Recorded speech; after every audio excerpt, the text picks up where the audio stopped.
અંકલેશ્વર તાલુકાના સક્કરપુર ગામ ખાતે આવેલી કરોડોની ગૌચર જમીન પરના દબાણનો મામલો હવે ગરમાયો છે. તાલુકા પંચાયત કચેરીની નોટિસના આધારે આજે લેખિત જવાબ આપવા પહોંચેલા સ્થાનિક આદિવાસી પરિવારોને સરકારી અધિકારીઓએ એક ટેબલથી બીજા ટેબલે ધક્કા ખવડાવતા અરજદારોમાં તંત્ર સામે ભારે રોષ જોવા મળ્યો હતો. તો બીજી તરફ અસરગ્રસ્તોએ આ મામલે હાઈકોર્ટ અને મુખ્યમંત્રી સુધી રજૂઆત કરી હોવાનું જણાવ્યું છે.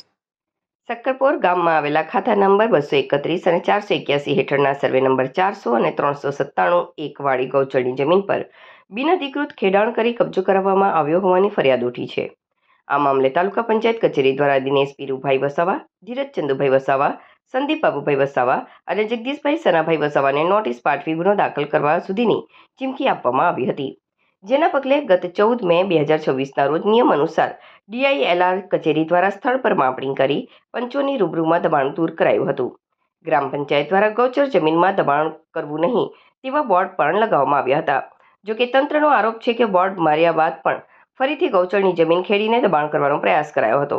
જમીન ખેડવા બાબતે રૂબરૂ અને લેખિત પુરાવા સાથે જવાબ આપવા માટે તાલુકા પંચાયતની તમામ પક્ષકારોને આજે એટલે કે 1 જૂનના રોજ સવારે 11:30 કલાકે હાજર રહેવા જણાવ્યું હતું.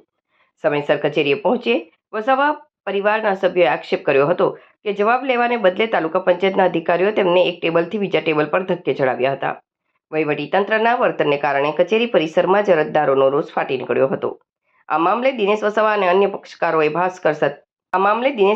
અન્ય પક્ષકારોએ જણાવ્યું કે આ જમીન બાબતે હાલ માનનીય હાઈકોર્ટમાં કેસ ચાલી રહ્યો છે. આ ઉપરાંત મુખ્યમંત્રી કાર્યાલય અને કેન્દ્ર સરકારમાં પણ લેખિતમાં ન્યાય માટે ફરિયાદ કરી છે.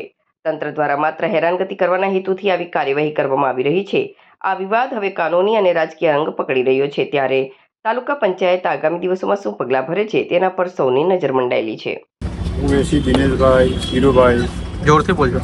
હું એસી દિનેશભાઈ પીરુભાઈ આજ રોજ તાલુકા પંચાયત TDO કચેરી સાહેબ પાસે આવેલા હતા.